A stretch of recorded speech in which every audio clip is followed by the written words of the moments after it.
Weekend vandalism struck 3 houses of worship in Bethesda, Maryland, near Washington, D.C. St. Jane Frances de Chantal Catholic Church suffered the worst damage from a fire believed to be arson in its sanctuary. The video posted on the parish's YouTube channel appears to show flames near the tabernacle. Sunday Mass had to be conducted in the school gymnasium. 2 neighboring churches were also vandalized. Authorities are investigating. And joining us now is Father Samuel Giese, pastor at St. Jane Frances de Chantal Catholic Church. Father, welcome. Thank you so much for being with us today. First off, I just want to say how very sorry we all are, and we're all praying for you and your parish during this time. That said, if you don't mind, can you tell us more about what happened over the weekend and what was your reaction when you found out? Well, first of all, I want to say that what may seem to be in the video of flames near the tabernacle are actually reflections of the fires that were set on pews in the main body of the church. So there was no fire in the sanctuary area. What happened was at about 2 o'clock in the morning, the smoke detectors in the church went off and the alarm system summoned the fire department and then contacted me as well. So I went over to the church, and the fire department had pretty much already abated all the fires at that point in time. Obviously, it's shocking to experience something like that, particularly in the middle of the night, and it's distressing, but there was not really any structural damage to the church. And I think we're actually in pretty good shape in that way. Oh, that's so good to hear. What about members of your parish? What have you heard from them about this? What have they said to you? Well, as you know, a parish church is a spiritual home for people. It's where so many important events in our lives take place, as well as Sunday worship. So it is distressing for people to know that their parish church was the center of a hate crime, but people are resilient. People are fortified by their faith in God. It's for moments like this that we prepare ourselves, and the words of Christ are that firm foundation for the storms that come to us. So I think people here in the parish are pretty resilient and supportive, and find a lot of encouragement in one another. Yeah, and I'm curious, as we've been seeing all these parishes unfortunately being attacked nationwide over the past few months, were you concerned that it could happen in your own parish, and did you take any type of steps to prepare?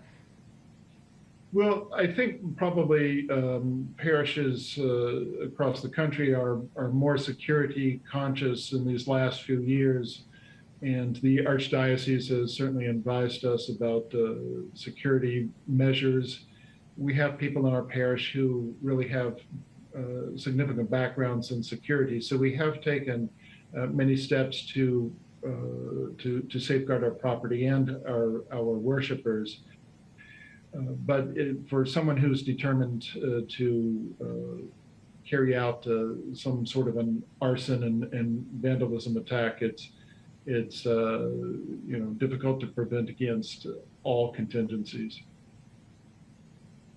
Yeah, one thing I know that when you talked to your congregation after the arson, one of the things you said, that church is more than a physical building. Can you tell us a little bit more about your message?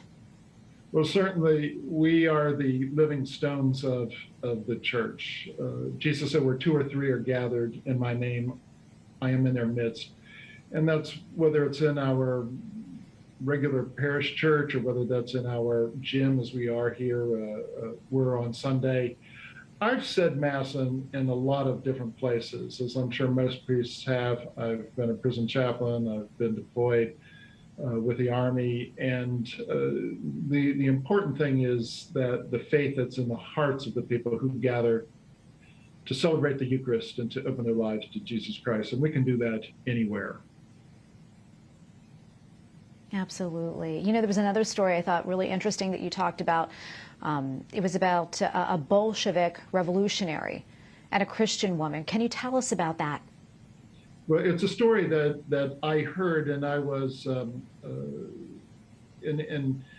I can't remember where I first heard it, but it was something that the Bolsheviks did. Was they used churches for a lot of different purposes, obviously, other than worship. They used them for barracks to store equipment, and even dissembled them and sent them to other places.